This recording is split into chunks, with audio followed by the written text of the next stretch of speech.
It is a strikingly unusual place, made all the more so for where you'll find it and what towers in the air there.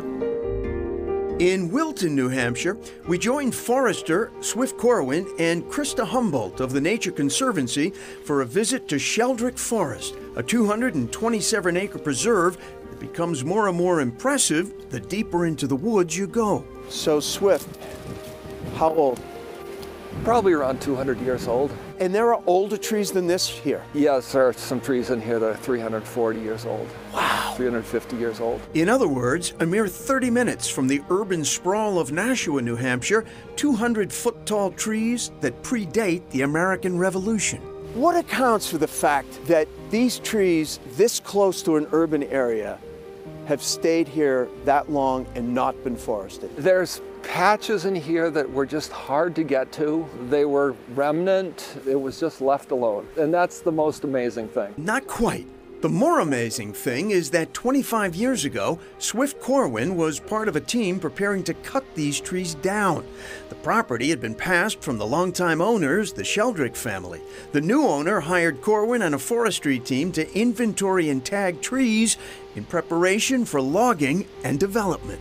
Our job was to mark this whole forest for harvest. And as we were marking, we started to feel worse and worse about it. You felt like it had to be saved? Yes. No question? No question. Ultimately, Corwin helped in arranging a land sale to the Nature Conservancy of New Hampshire, which owns and maintains the forest today. We couldn't have acquired this property without a huge community outpouring of support. It's amazing to be able to come back here with Krista 25 years later, and we're still talking about it.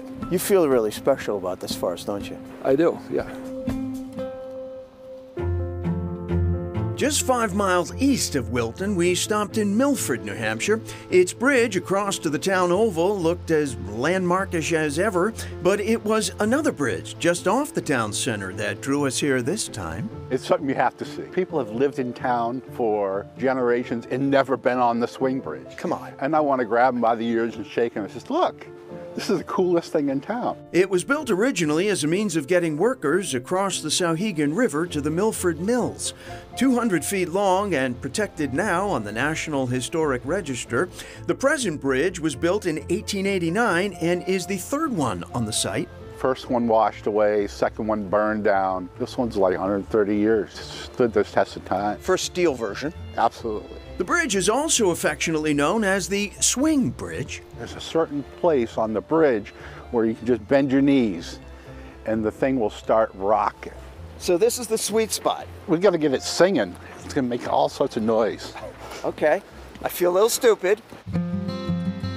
Truthfully, there is more hidden history here in Milford, New Hampshire. In fact, the trail of one of the town's most significant native daughters took us to none other than our new friend, Dave Palance's house, where her unlikely story begins. This was the home of David Hutchinson and his family, and they employed an indentured servant, a young girl who was half black, half white. They kept her here, they fed her, and they gave her a place to sleep. In exchange, she had to do all these chores. Unable to care for her, the young girl's parents left her literally on this Milford doorstep. She grew up bright, brave, and highly literate. Her name was Harriet E. Wilson.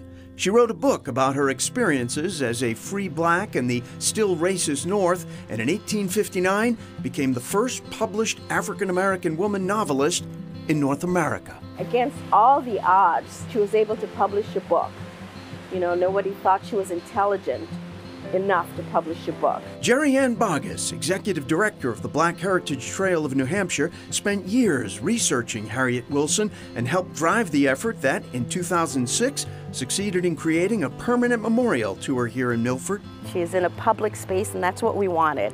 We wanted the town to acknowledge this history, to really bring her to life in a town. A town in which Harriet E. Wilson was a freed slave, yet not free. I think people are always surprised to know that there was slavery in the North. But for Boggess, herself a Milford resident, it is especially meaningful to be able to honor and share the story of an inspiring former neighbor. The triumphant story, here is a woman who was making her own way no matter what was put before her. Isn't that the hero story that we all look up to? Isn't that the American story? Civil rights activist, author, and actress Ruby Dee was the featured speaker at the Harriet Wilson statue dedication in 2006. If you visit the statue in Milford's Bicentennial Park, take special note of the white church visible just past the small pond.